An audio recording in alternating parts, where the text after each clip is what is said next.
Here. Welcome to Off-World with David Eicher. We have another great episode coming, a good pal of ours from Starmus and from other ventures, Brian Malow, who is a unique guy in the cosmos.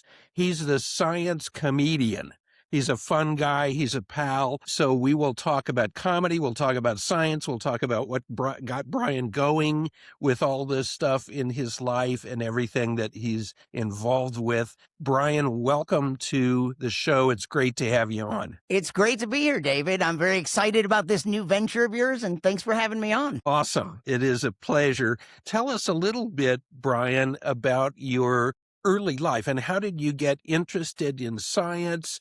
You're a great comic. You know, what path were you on early on that got you into this sort of unique combination of science, entertainment, and having a good time with everyone out there in the world? Yeah, well, I was born in Chicago, but raised in Texas, mostly Houston, Space City, Rocket City. And when I try to back engineer my path, I think it was really science fiction that led me to the science. Like, first I got my science cut with a little fiction. And the thing is, early on, the science fiction that I fell in love with, it was the hard science fiction. It was Isaac Asimov, Arthur C. Clarke, and Larry Niven, who was always writing about black holes and neutron stars, and there was so much science there.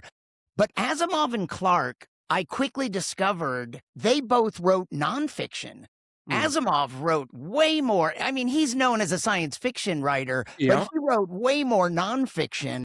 And then what I found is that his nonfiction, his science, so he wrote on everything, history, you know, books of limericks. He wrote on every kind of history. It's been said of him that he has written something in every category of the Dewey Decimal System.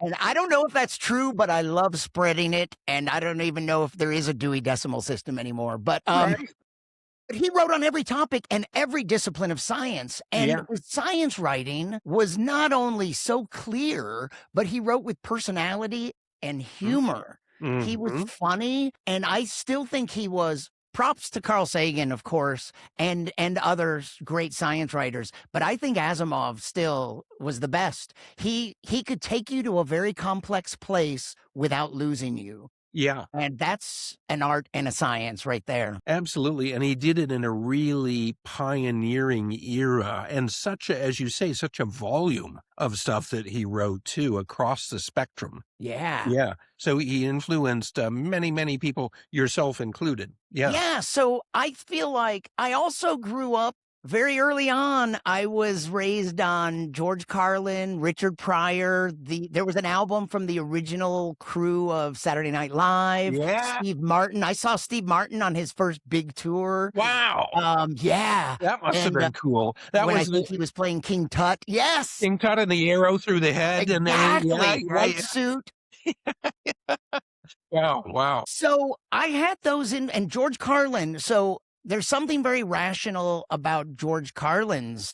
And, you know, some of his material you could, if you're into science communication, actually, with a lot of humor. So he was a very clear writer. But I feel like Asimov really set these sensibilities, my worldview. But, you know, you can't separate it out. It's all of these people. But I think that my love of science came way before any thought that I would go into comedy as a career. But, you know, I was probably funny, but I loved science. I loved both, like the science and the art. I always liked both. Yeah. And I wrote songs with a friend of mine who sadly passed away quite a while ago. But he was an amazing composer, and I mostly wrote lyrics to his music. And we kind of wanted to be rock stars and scientists. Yeah. Hey, that's not a bad combination. Some of our pals have that combination. Yeah. There could be only one. Hey, I've heard that line. Yeah. There might be a couple others, but there's one main one. There's no other one who has achieved the level of both science, PhD in astrophysics or astronomy, and as well as, I mean, you can't achieve more in popular music than Queen and Brian May have achieved. Absolutely. Yeah. And he has a pretty good name too, Brian. Yeah. He does. I like it. Well, that's great. So that's a really unique path. And I have to say, I don't want to sidetrack things here, but Carlin is one of my ultimate comedic heroes too. I saw him live 4 times. And what's so funny about Jealous. Carlin is, I mean, really, if you listen to what he was saying, and of course, if only he were here, alive now, holy mackerel. But a lot of what he said, it's simply just saying the truth. It's not, and it's hilarious because of society and all the norms we have. But he really was just kind of pointing out the way things really are in a Yeah, crazy world, which is absolutely. fascinating. Yeah.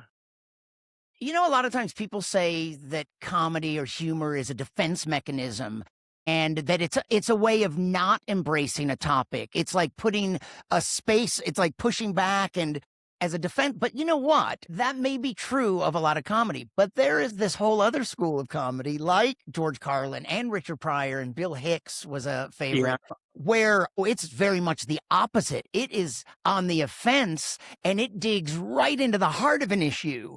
And neither one is better or worse. It's just two different kinds of comedy, but it's certainly not all defensive like that. And some great comedy goes what's great about it is it gets right to the core of an issue and then makes you laugh. And that's another thing that I've seen connections between science and science communication and comedy because they're both about making connections and pattern seeking and making connections that ideally no one's made before. Like Einstein made this connection between the speed of light and matter and energy. Yeah.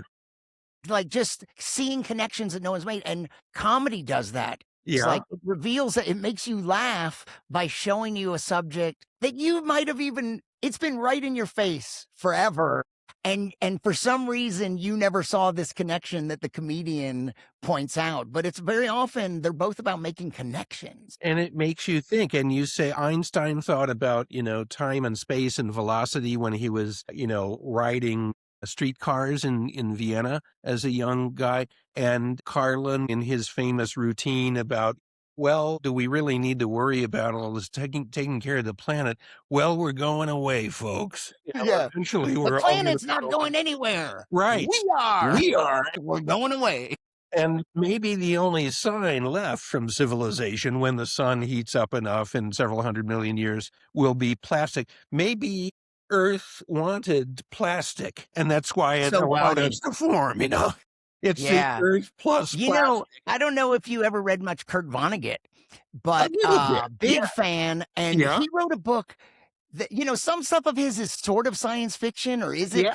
One book really is. It's called The Sirens of Titan. Well, yeah, I've heard of it. I've not read that plastic bit. There's this. It's been a long time since I read it, but there's some bit that this is a big spoiler for a 50-year-old book or whatever it is, but where like the whole purpose of life ends up being to develop the technology to deliver a piece of technology to someone stranded somewhere on the moon or on a moon or on Titan, and it kind of reminds me of that George Carlin bit. Yeah. Well, everyone needs a hobby, and a lot of people are, almost everyone is very unhappy with, well, what's the purpose? Why are we here? And all that stuff. And now we know, of course, thanks to Carl Sagan and many, many other, where the atoms in our bodies came from either Big Bang nucleosynthesis, the really light stuff early on, but mostly in the lives and deaths of stars, of low mass and middle mass stars.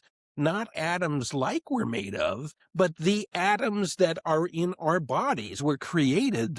So to be recombined in this way and to be able to talk to each other this way with technology is unbelievably extraordinary. But yet, philosophers, scientists, and philosophers of science, they're what's the purpose of it all? When getting into the meaning and philosophy and religion and so on, well, there doesn't necessarily have to be a purpose. It's just what happened, and that's really uncomfortable for a lot of people. It really is. Yeah. But also what you said is, my ex-wife said this and it always resonated with me, which is that like that original Cosmos series by Carl Sagan and that kind of idea of where these atoms in our body came from and that we are star stuff, that was always the basis of her sense of spirituality.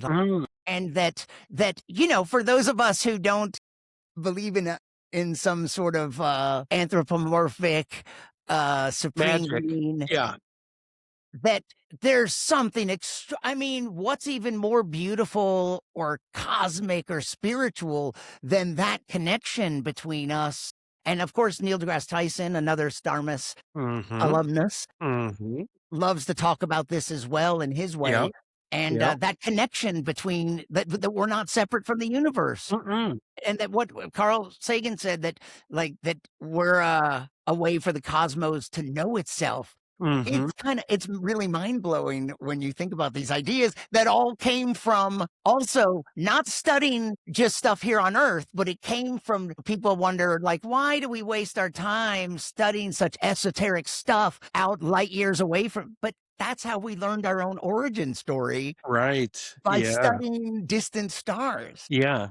If it doesn't matter to you why you're here, what you're doing here, or what it means in the context of everything, then maybe it's not that important to study this stuff, But Jesus, I mean, if that doesn't matter to you, holy mackerel. So yeah, but getting back to you, Brian. So how did that love of song and of comedy, and I'm a big comedy fan too, so my heart is in the same place. How did that come together to lead you to do what you've done? You performed at the Starmus Festival, many, many, many other places, of course, in your career. That's really a kind of a unique thing, the science comedian, to blend that and to present what you do publicly. How did that path go for you? Yeah, interestingly, it wasn't calculated. It wasn't strategic. I never had this thought of, hey, because that's how people often phrase it. It's like, I never had this thought of combining science and comedy. What happened is I was a lifelong science geek or enthusiast. Yeah. I prefer, I have no preference. I'm good with either. Geek is Science fine. people kind of think the word geek is actually a good word, I think. Yeah, I like, especially nowadays. Nothing wrong with that. So when I decided to try comedy in Austin, I went to college at the University of Texas in Austin. Yeah. And I finally I was ready to try. I had some ideas, and there was a funniest person in Austin contest. And I went to 2 open mic nights in advance of it. And my 3rd time on stage was the contest. And that Wow. was what happened. And then I'll backtrack. But Yeah. I went to 2 open mics in the small lounge at this old club, and I got a taste of it. My 3rd time on stage was the big room at the venue, and I had to go on first, and I slayed. I had prepared a routine, but I also did a little riffing, some spontaneity. Nice. And I became one of the finalists to move on. And a few weeks later was the finals, and I had acquired a tape of my performance. And so I studied it. And my 4th time on stage, I tried to recreate the magic, and I failed. I said the same words, but they weren't nearly as funny. And I learned a very important lesson my 4th time on stage. It's not just the words. I wasn't as funny. I wasn't being as funny. I was trying too hard to remember the words, I think. And that spontaneity is important. And yeah. So my 4th time, I kind of choked a little. And, I give science communication talks to scientists. Yeah. I usually call it a science comedian's guide to communicating science. Nice.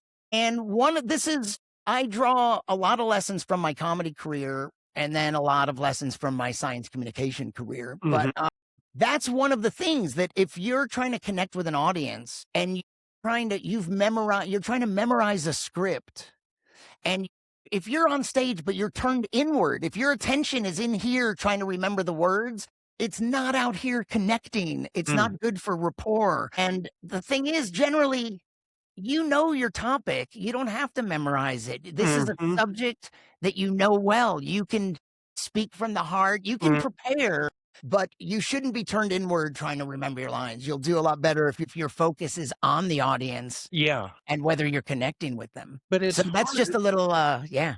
And it's not 100% easy, to be loose in front of a big audience like that. And, you kind of have to force yourself to, I guess the first time I spoke at Starmus, who was front and center with his nurses in a huge room full of people? Stephen Hawking. So I looked over here for 45 minutes, and I looked over there. I didn't look down the middle for 45 minutes. I was scared to death. I figured I can become like an auto mechanic after this if this doesn't work. And it went well and everything, and they liked it. But not tensing up and thinking and planning too much and just kind of rolling with it. Yeah. Is kind of what you're saying, I think, with comedy too. Yeah. And you know what? It's funny because you'd think, like, one of the lessons, what I try to tell scientists is to be yourself on stage. And you would think it's the easiest thing in the world to be yourself. Just be yourself. You don't have to fake anything. But try to be yourself on a stage with lights and a microphone and Stephen Hawking. My first Starmus was in 2019, and it was the 50th anniversary of Apollo 11. Yeah. And when I was co-hosting with Chase Masterson, yes, co-hosting the opening ceremony, in the front row, when I looked down, Peter Gabriel and Brian Eno were sitting next to each other. Yeah, and Buzz Aldrin was in the front row. I don't remember who else. Like Brian May might have been in the second or third row, but in the front row were some other Apollo people. And in the first 10 rows were so many Nobel laureates and so many Apollo people. Yeah. And that's a hell of an audience. Yeah, you got right in front of you there. So just be yourself. Just be yourself. It's not as easy as it sounds when there's that much, but that is the goal. I've also noticed sometimes when something's really important, an interview or a show, you might choke. But when it's not important at all, there's no pressure and you relax and you're your best self just flow when you're talking to one of your best friends. And that's another thing. Like, people have often said, like, do you try to picture the audience naked? I don't do that one. I think that would be a little distracting. But I do take that advice of, like, imagining one of my best friends out there who is super smart and interested in anything I have to say, not particularly knowledgeable in science, though. But what a great open audience, because he's receptive to anything I have to say. And like, just trying to imagine like an ideal audience and a good audience, and just trying to get to the point where if you're well prepared for your talk, then it's likely you can try to relax and be yourself. And if you practice a lot. Yeah. And I think you do this enough to some extent, you reach a point where you just kind of don't care anymore, and then it's easy. I mean, I really just had the same thing. Right. If I look stupid in front of everyone, so be it, kind of, I just went to Austin to participate in the Texas Science Festival. Nice. And instead of performing, I did something I've been wanting to do. I pitched this idea and they liked it, and it became the kickoff event for the festival. Wow. In fact, I could see this. I mean, essentially, Starmus almost always does this because it's essentially a panel. But what I wanted to do at a science festival is do a talk show on stage. So there was a band. Yeah. And then I did a monologue of geeky science jokes. Yeah. And then I sat at a desk and I had 3 UT scientists, all physicists, basically, and a computer scientist. And I did short interviews with each of them. So it sort of promoted University of Texas science. Yeah. And it had this, and I was kind of fun with them, but it was informative, and 3 brief. And you know how Johnny Carson would have someone bring an animal on? My 4th guest brought a little robot quadruped, and we talked about that. So basically, talk show on stage. And it was super fun. And I was a little nervous up front. And then I settled into it in the interviews. And then like a day or 2 later, a friend of mine was at a comedy club and I went and did a set there. And there was no pressure. I didn't care. And I was so much more relaxed for the performance part. Yeah. And I was like, why wasn't I this relaxed when I first took the stage that night? Yeah. I love that idea of the talk show. We should mention that to Garrick. You'd have to do your own version of Karnak. Remember, a guy randomly walking down the street. Yes. An auto mechanic business that's on its last legs, and the guy selling hot dogs behind Burbank Studios. Name 3 businesses with better health care plans than NBC. Carson would say things like that. Yes, I remember that. I mean, we say Carson, we're dating ourselves a bit. Right, right. That's the way it is. And back to this topic that kicked off here was so when I started doing comedy, I never there was never this calculate. I started in comedy clubs like any comedian. Like basically you start in comedy clubs and sometimes you do colleges, or a corporate gig is anything else. It could be a nonprofit or a corporation, anything, a science festival, anything that isn't a college or a comedy club, we call a corporate gig.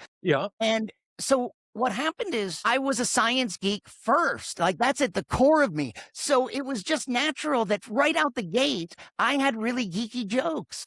Like about noticing whenever my mom would lose weight, my dad would gain weight. When my dad lost weight, my mom gained weight. It was like the conservation of mass within our family. And I had a theory that you never actually lose weight. You just give it to somebody else. Fat can be neither created nor destroyed, like that. So it was just like, this is just what I was doing in comedy clubs. Like my girlfriend being shorter than me. In fact, the first time I saw her, I thought she was farther away than she actually was. You know, just I was naturally writing geeky jokes. It took me about 10 years before one day I came up with the phrase science comedian. And this is probably, I forget now. I have it in my calendar. I feel like it was 17 years ago. So what was that? Like 2000, 7 or 8 or something. So I checked the .com and sciencecomedian.com was available. 2 words spelled correctly in the .com. It was like, well, I snatched that up and I was like, science comedian. That describes what I'm already doing. If I cut away a little bit here and a little bit there, and I also have the broadest definition of, I've had this conversation with Neil Tyson because I've said some of my stuff is educational, where I might teach you a little something about science. But some of these jokes that I just said are just silly, but he sort of argued that they were educational as well. I mean, there's a fine line. You know what? Yeah. And the science audience loves jokes like that. Oh, yeah. You know, that's singing their I have a silly joke where I say I used to be an astronomer, but I got stuck on the day shift, which sucks. You don't discover anything good, you know, like a cloud. And then that was the whole joke. But sometimes I add, actually, of course, solar astronomers work on the day shift. Radio astronomers work on the day shift. And in fact, pretty much all professional astronomers today work on the day shift because you can be operating a telescope in some other part of the world. Right. So in that way, a silly little joke can kick off a topic. And a conversation. It can open the door to a topic, like open with a joke, but it leads you really naturally into a subject. I just saw a funny cartoon, which is really almost only for astronomers. And it's 2 people looking through telescopes at like a guy on a distant hill. And he was saying something about, we better not get the attention of that vampire. So, but one of them is looking through, like, I guess, a refracting telescope, and the other's looking through a reflector, and he's like, what vampire?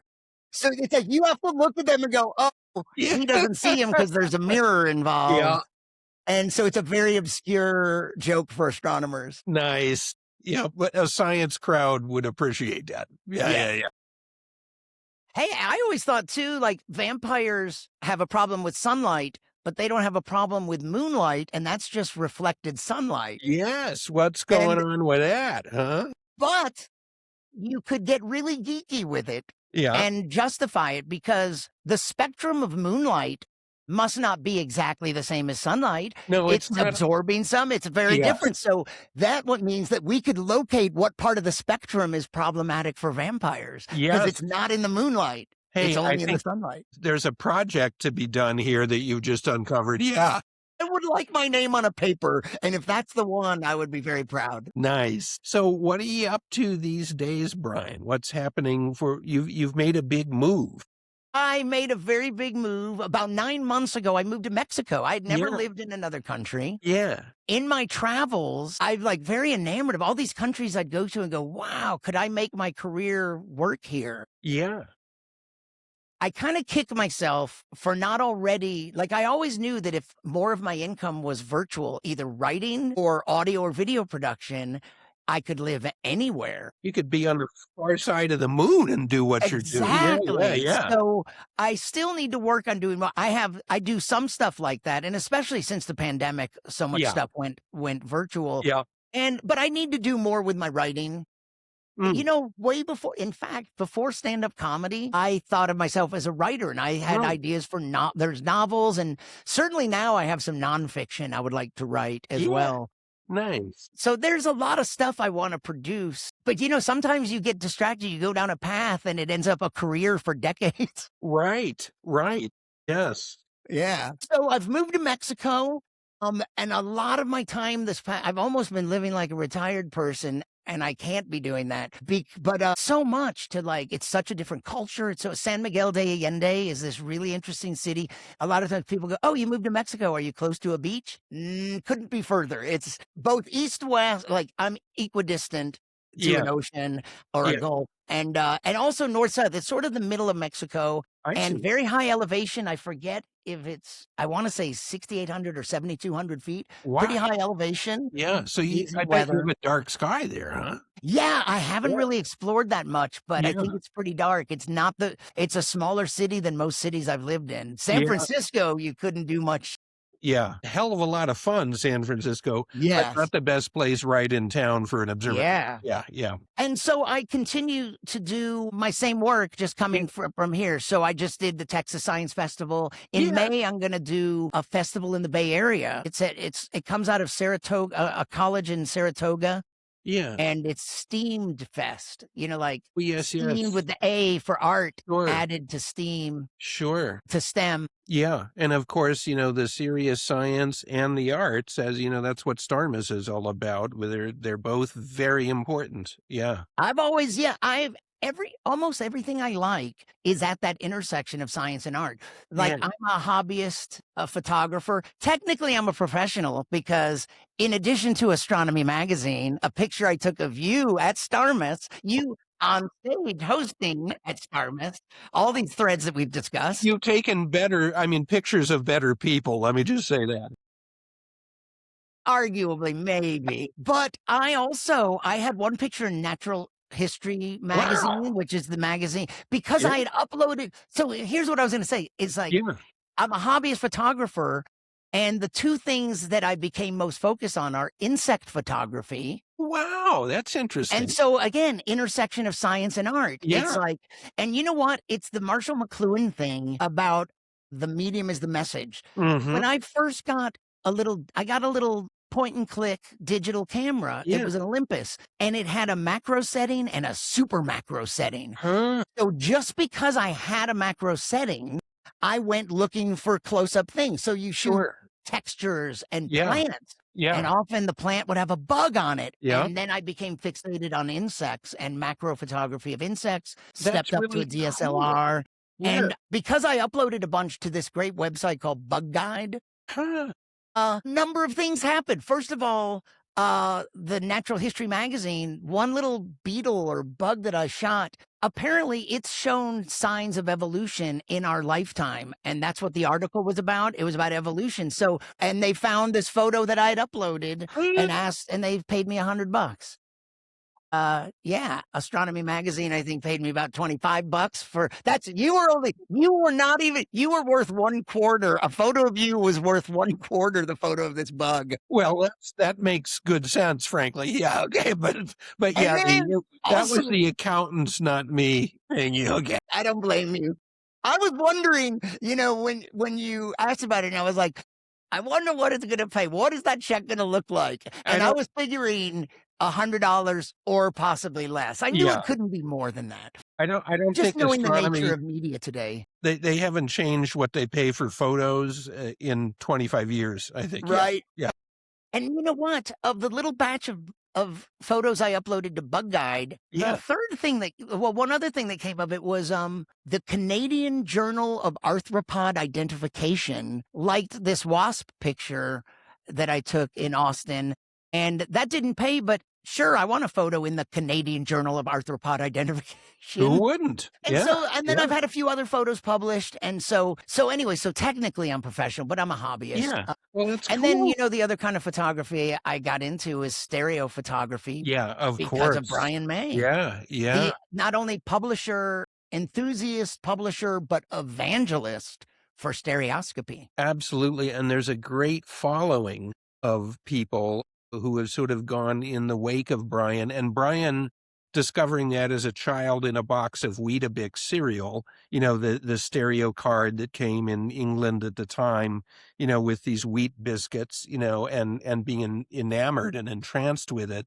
And now that there's a legion of really important stereo photographers, you're one of them, who are taking really good and sharing on social media really spectacular stereo photos of all sorts, of nature, of the world, of things going on, of people, of experiences. And it's really important because it's very easy to do once you get used to it, but when you merge the images, you see that three-dimensionality. And as Brian likes to say, why would you look always at a two-dimension when you can get the three-dimensional view of things, as Charles Wheatstone in the 19th century really discovered and promoted so much? Yeah, and I don't think he could have ever imagined, that path where once he became successful and had money, he became a collector, and he's as interested in the past as he is in the future. Yes. And as you are, you're a big history buff and collector. You got to look backwards and forwards. Yeah. Yeah. And but could he have imagined that then just becoming a collector and then acquiring the London Stereoscopic Company, which people can look up? It existed in the 80s, and now it's Brian May's company. And they've since, in 15 years or so, they've probably published 15 or 20 books. At least. Some of which you co-wrote. Yeah. Yep. In particular, the Apollo one. Yeah. Yeah. So that is a great love of his. And you've been a great evangelist going out there and shooting lots of those and sharing them as well. Yeah. And it's fun. Yeah. So science and art. I loved science fiction. Yes. That's science and art. Yes. The photography I like is insects and 3D photography, which definitely has a science aspect. Yeah.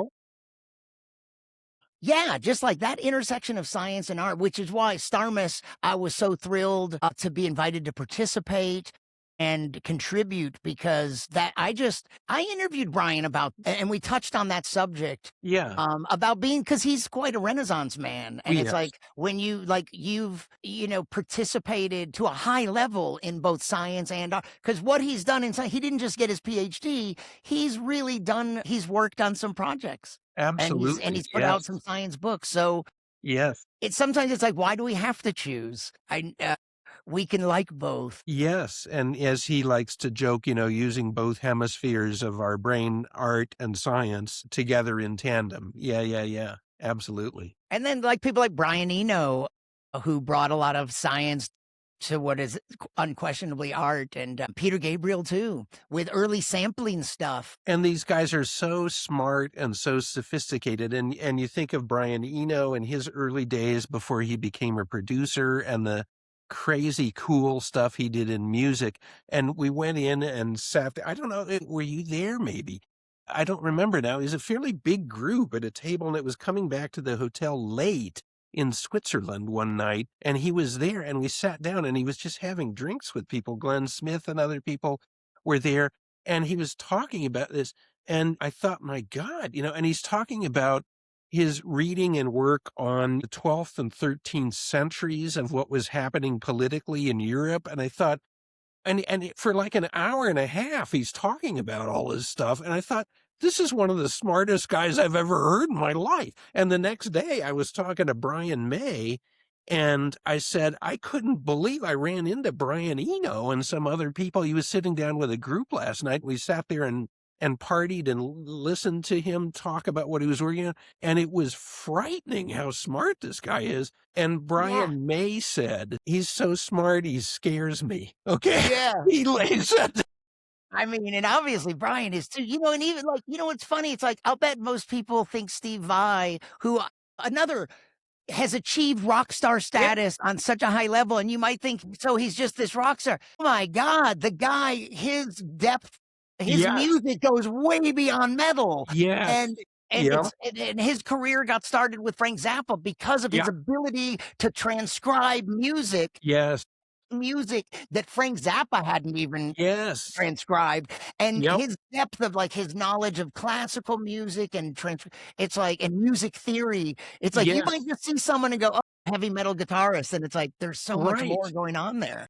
and the nicest guy in the world. He stayed down in the lobby last time he was at Starmus for a tremendously long time just because he knew a lot of people wanted to say hi to him and shake his hand. Yeah. Just He was so nice to me, and, in Zurich, I spent a lot of time in the lobby with him, and so it was 2019, and the 50th anniversary of the Apollo 11 mission, and the Apollo 11 documentary which was featured prominently at the spectacular. movie at the festival, and a bunch of the crew was there. And one of my favorite memories was sitting in that lobby in Zurich, and Brian Eno was talking to the guy that did the music for the documentary Apollo 11.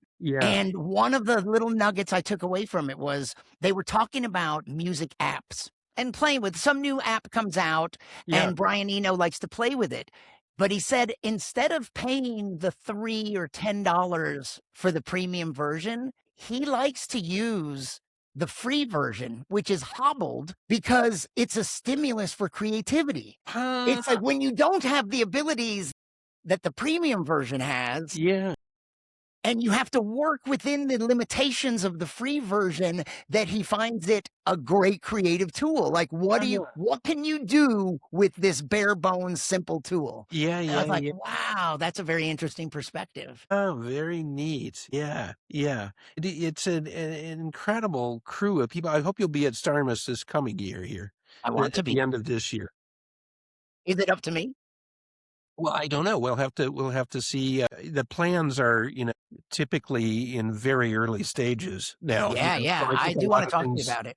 Will happen in the next couple of months, I think, with getting the program going and so on. But it'd be great to have you there. And it's so incredible. You can, go up and meet and talk to these people you've admired for years and years as scientists, as musicians, as artists, and so on, and really kind of mix it up with them a bit, which is really a rare thing. It's so much fun to see the rock stars enamored of the scientists and the scientists enamored of the rock stars. And in Zurich, one of my favorite little memories was I was sitting at a table with one of the very recent, at the time, Nobel laureate, Donna Strickland. Yes. Who was the first female physicist to win a Nobel Prize in a long time. Right. And she's amazing.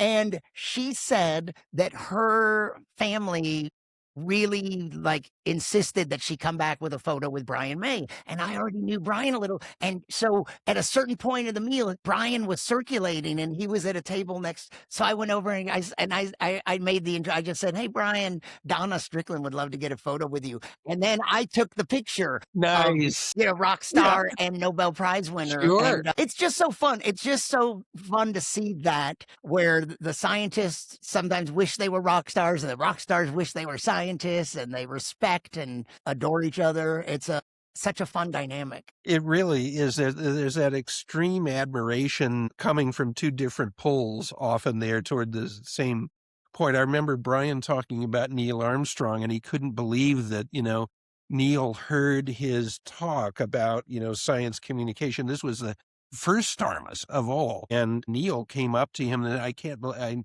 such an honor to meet you. And Brian thought, it's such an honor to meet you, and exactly what you just said, it's there's quite a lot of admiration back and forth. And one more thing on it, help me with Paul that did the one of the greatest special effects visualizers. He's worked on all the Christopher Nolan films. Paul Franklin. Yeah. So I was sitting at lunch chatting with him. Yeah. And we're just having a nice, fun conversation. So he is a visual effects supervisor and designer, and he's done. Here was the thing in the middle of our conversation where my thought wandered, was like, this is what Starmus is. You're talking to someone. A lot of people want to go into special effects. But he's achieved the absolute highest level you can achieve in your field. And just like Brian May, just like Donna Strickland, just like Jane Goodall. It's like, it's not only that you're great at special effects, it's that you are the upper echelon. And it's just like, you set out to do something.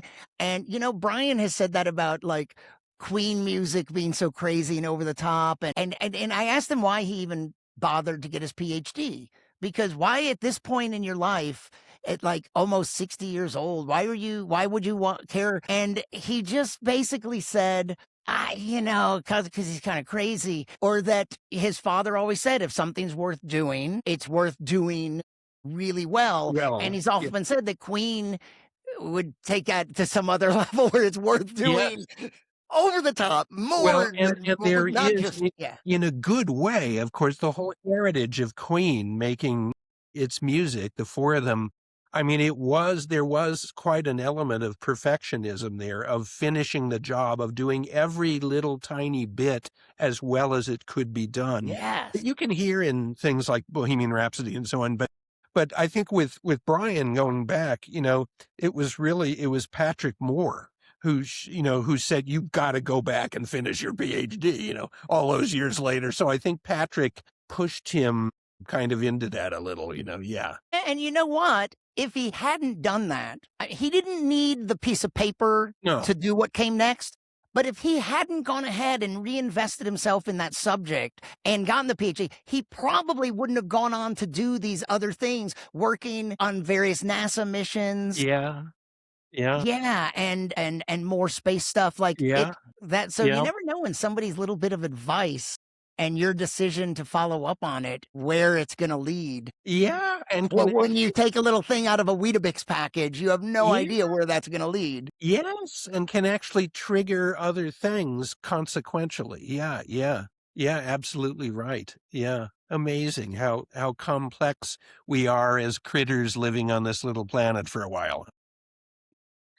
I think we covered everything that I was thinking of pretty well. I certainly hope we'll get you back to Starmus this year. I really want to. Yeah, we will have fun. I like the idea of contributing to that. And last time I didn't really get to perform. That first time I hosted a few days and that was really fun. And last time I didn't get to do as much, but of course, what a thrill. And I'm so glad I got to spend a little bit of time with Jane Goodall. Yes.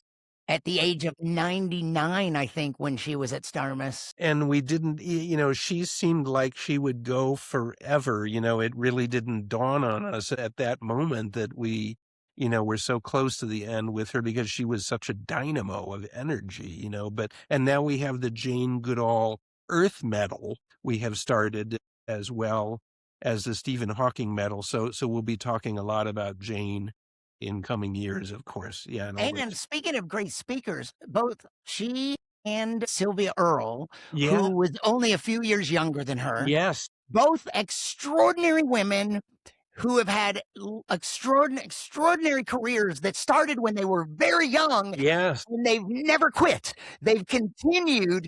And both of them, one of the things I saw that they had in common, they weren't loud like I am on a microphone or a stage, but they spoke they had no notes. Yes. They did not sound memorized whatsoever. Yep. They know what they want to say. They were soft-spoken, but commanded a huge venue. Everyone hanging on every word. They opened up and started to talk, and the whole place froze to hear what they had to say. Yeah, absolutely. Yes. Fantastic speakers. Well, Sylvia Earle is also a very amazing woman. Sylvia, it reminds me of the old book about Columbus, Admiral of the Ocean. She was the queen of the ocean sea. Yes. Yeah. People call her deepness. And so also interesting at Starmus, because she's explored the greatest depths. Yes. While most of the other people at Starmus have been exploring the heights. And, we don't think about this so much, especially the astronomy types, but the complexity of what's going on in the oceans, the complexity of life in the oceans, what we, certainly we don't know about it all yet. It's as complex and sophisticated as the research that goes on with the universe. So it's an unbelievable place to look downward that a tremendous amount of exploration still has to happen with. So much. Yeah. Also, I did a one-man show, one-person show that I called The Final Frontier with a question mark, like the Final Frontier, question mark, and where I discussed a lot of frontiers of science. And one of my favorite little ideas embedded in that show was, perhaps life began in ocean depths, maybe by these hydrothermal vents, Yep. maybe. That's one Probably. theory. We don't know, but But probably. in any case, yeah, it Yep. does seem like it started in the ocean, and we think of the things that live down there at those vents as extremophiles. Yes. That's a term because holy crap, what an environment that they're like. We see things down there now, and then we Yes. go, those are extremophiles. They can withstand pressure, temperature, acidity, or whatever it is. Yeah. And it's like, the thing is, though, no. It's like, if that's where it started, we are the extremophiles because We're the something weird crawled ones. out of Yeah. that safe womb of the ocean. That was normal. And whatever crawled out on this dry, hot, we have to drink 8 glasses of water a day because we used to live in the ocean and we don't. It's like we came up here. This is us being extremophiles, not them. That was the original there at the hydrothermal vents. And as another Starmus pal of ours, Richard Dawkins, likes to say, and we're getting closer to understanding the origin of life on Earth. We really don't know absolutely yet, but we're closer than we used to be. But probably it was simple organisms around hydrothermal vents originally, and much sooner after the stabilization of the inner solar system, clearing out all the impacts than we would think. Probably life started a number of times and got wiped out before the inner solar system got cleared out. But you're right. We are the weird, fragile things. As Richard likes to say, it's just like, getting back to George Carlin's, life doesn't need to be magicked into existence. It's straightforward chemistry and physics, so that's a Richard Dawkins-ism. That origin of life part is like, that's the sticky problem. But after that, because I've often liked to say that like physics, which is like easier to understand in a way. That sounds funny to some people, but there are rules and but physics became chemistry in a way we understand. But chemistry became biology in a way that we just don't quite understand yet. Yeah, and we know, that there were self-replicating molecules, DNA eventually, and that there were lipids and that there were containers to contain the chemicals that eventually self-replicated. But we're not quite there yet in terms of understanding how the first steps got started. But that will give, Richard and his successors something to do, for the next couple decades. Yeah. You know what? Right at the beginning, when you introduced me and said I was unique, of course, in my head, I was like, well, genetically, aren't we all unique? Yes, we are. Yeah. And I think that I do wonder if is the only thing that's important the evolving DNA molecule, which has look what it's become from the first unicellular organisms to millions and millions of species of all shapes and sizes. But is it just about the changing molecule that we're just a temporary little expression of this specific one? Probably so. As Carlin said, we get to think about this, talk about this, share our thoughts in friendship for a little while. Because in the lifetime of the universe, unfortunately, we're around for just a little while. But like a firefly. Yeah, exactly. Yep. But we're getting closer with science and with celebrating us as people with the arts together to those big questions. We ain't there totally yet, but we're getting closer, and it sure is fun to investigate them and to present and do some comedy and entertainment for people because if we can't in this crazy world with everything that goes on now, enjoy our company and have some comedy and a few laughs about everything, what else do we have? Exactly. And I've certainly enjoyed this brief time we've spent together, laughing and thinking about big cosmic subjects. Yeah. Well, thanks so much, Brian, for joining me today.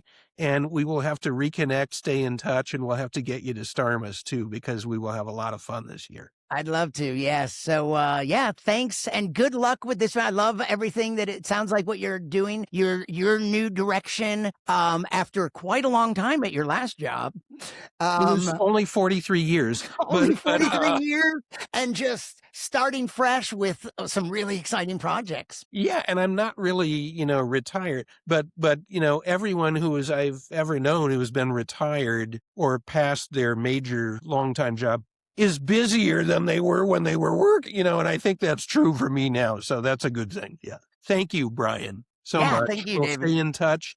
And thank you for joining us on Off World. Brian Malow was our treasured guest.